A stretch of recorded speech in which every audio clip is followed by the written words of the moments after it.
Vampire Hunter D is a 1985 anime horror film based on novels also called Vampire Hunter D, written by Hideyuki Kikuchi and illustrated by Yoshitaka Amano since 1983. The story of the film follows the titular character as a young woman hires him to hunt down a noble vampire who has recently bitten her. In a race against time, D must eliminate the noble and protect the woman before she is taken as a bride. We open up on a dark and stormy night that is surprisingly crisp looking despite this film being older than me by a decade. This is likely because I stumbled across the digitally remastered Blu-ray edition. Out in the field we see Doris Lang, voiced by Lucy Christian, hunting a beast. I suppose now would be a good time to bring up that this is not set in the past, but rather the far future of 12,090 AD. It's a very good year. Back with Doris, we see her becoming a major pain in the beast's neck.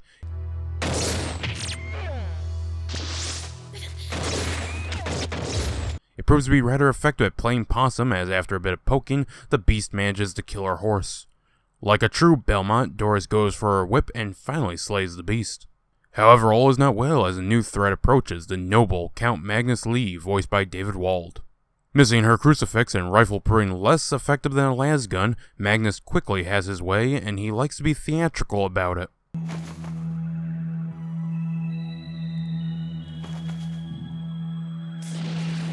After a title card, we're introduced to D, and wow, do they make sure you see every inch of him as he slowly rides his horse down the open road. Also in this version, D is voiced by John Gramillon. He soon comes across Doris, who believes him to be a hunter, and just like the residents of Yharnam, doesn't offer a warm welcome. Her initial attack misses, so more tendrils will surely work, and it does for a moment before shattering. Leave the sword and take your fancy costume!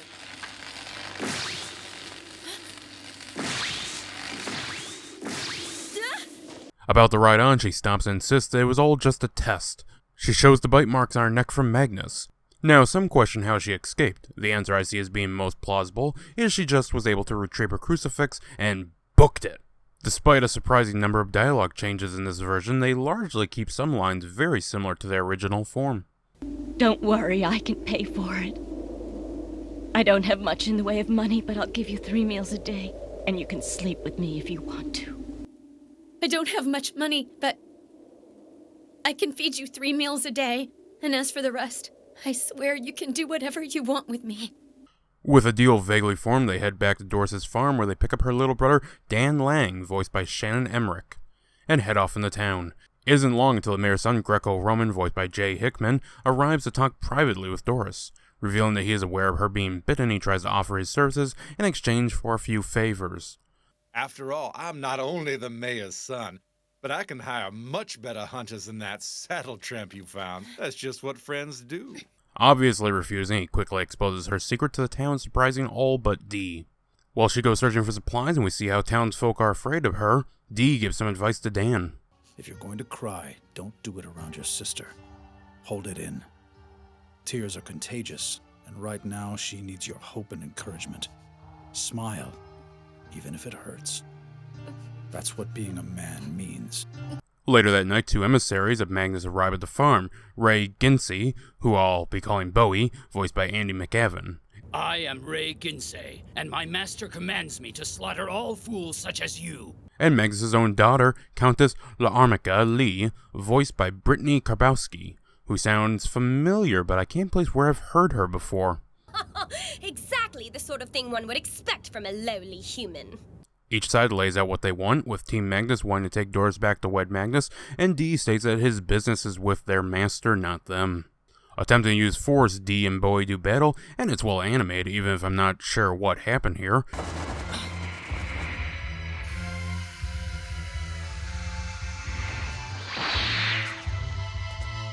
D eventually gains the upper hand when one of Bowie's Captain Boomerang moves is redirected at him. However, the blow proves to be of little effect against Bowie.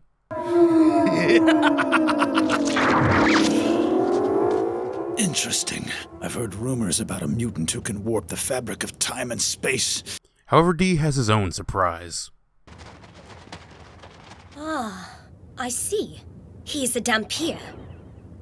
Pulling back to the castle, it's revealed that La Arnica is extremely prideful about her pure vampire blood, and Bowie is hoping to be turned into a vampire. While the villains lick their wounds, our hero rides forth to the fortress, and after one big middle finger to the laws of gravity is inside. The immediate opposition is so low-level, they're quickly subdued.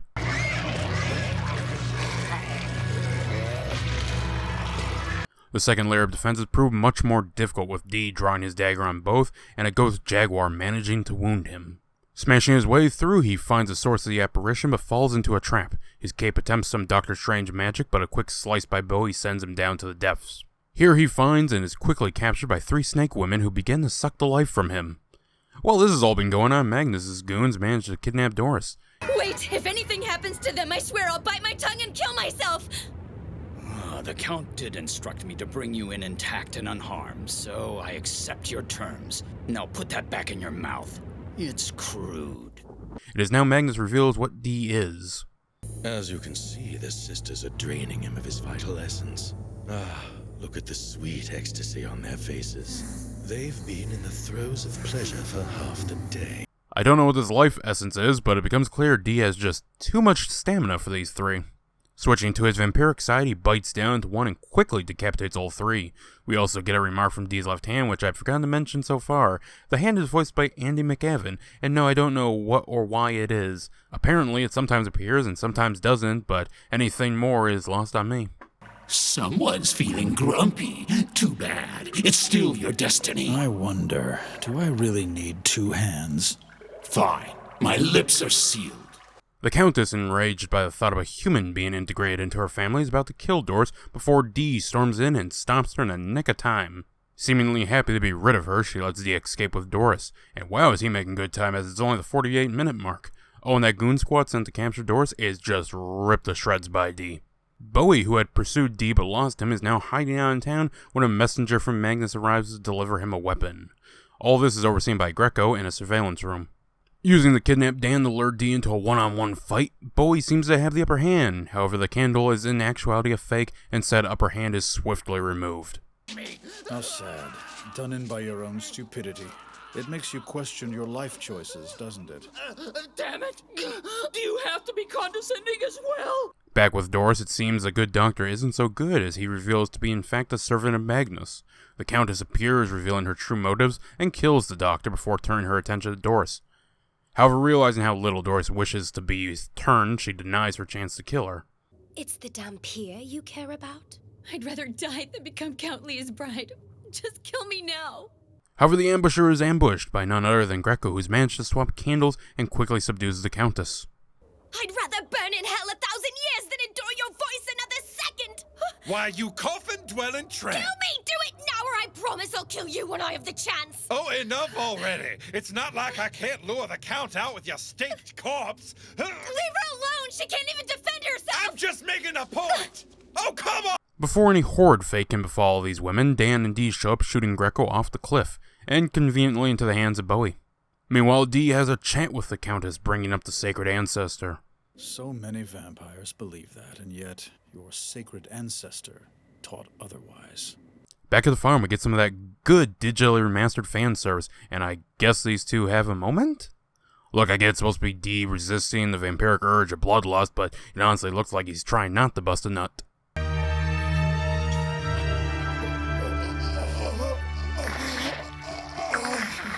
After that's done, Dee heads outside and is ambushed by Bowie, now capable of defeating Dee. All seems to go bad the worse as Doris is captured along with Dan. The Countess is told she's actually a Dampier and imprisoned, and Bowie, tired of being denied his immortality, attempts to kill Magnus.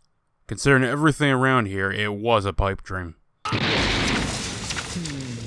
My, this day is turning out to be filled with more wonderfully delightful diversions than I'd ever dared to hope for. Luckily, Hand is up and ready to Evil Dead himself over the D. Reconnecting, he brings Dee back to life, and they're off to give a few reasons why this couple should not be joined in unholy matrimony. The fight isn't off to a great start, as just like Bowie, he's thrown around into everything. However, Dee manages to resist with what seems to be his own telekinesis, as Magnus pieces together that Dee is the son of the sacred ancestor, Dracula.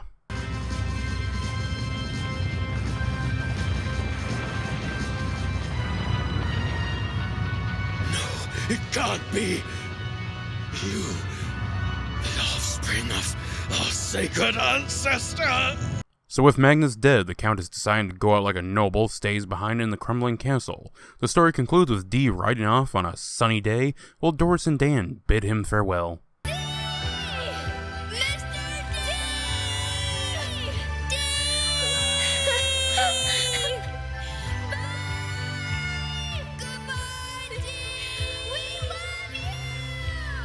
That is Vampire Hunter D, and what a wave of nostalgia it is. Oh, not because I've seen it before, but rather because of those classic anime sound effects. This is definitely a complete film with a beginning and end, though it weirdly feels both padded at times and rushed in others. This is a small complaint, however, as the world is interesting to look at with its variety of styles, and the action is serviceable.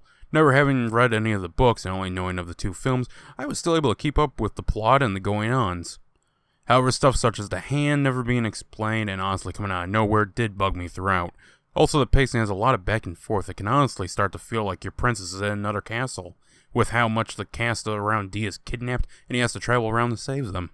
The voice acting here is perfectly fine, and apart from a few voices, both this and the original English dub seem on par. One oddity is the omitting of certain dialogues, which leads to scenes coming off awkward. Permit me to introduce myself. I am Count Magnus Lee, at your service. And since you seemed fit to take it upon yourself to trespass into my domain, I must ask for payment.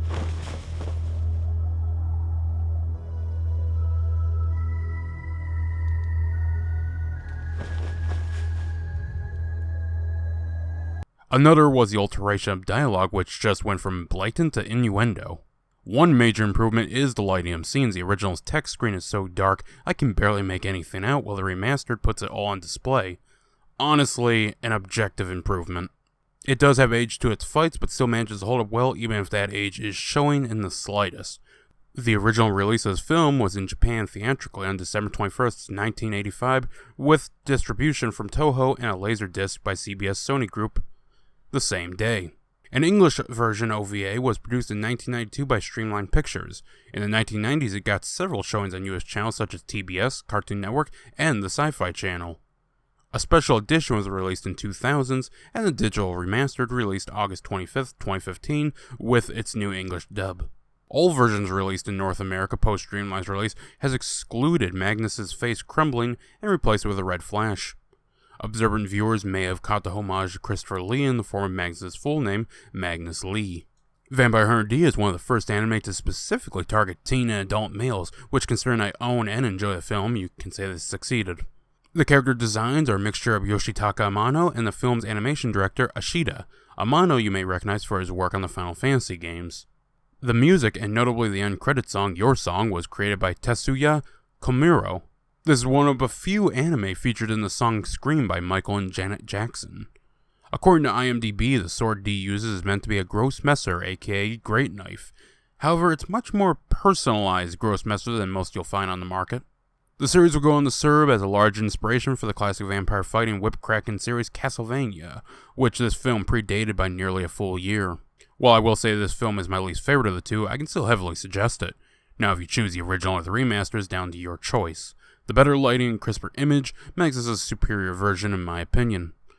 Japan can get pretty sensitive with their copyright, so let's hope this review goes up fine and remains in the clear. Don't want to repeat it BioDead. Go back to your master and tell him this. You are but transient guests on this planet, fated to return to the darkness. And now, folks, it's time to say goodnight. We sincerely appreciate your patronage and hope we've succeeded in bringing you an enjoyable evening of entertainment. Please drive home carefully and come back again soon. Good night.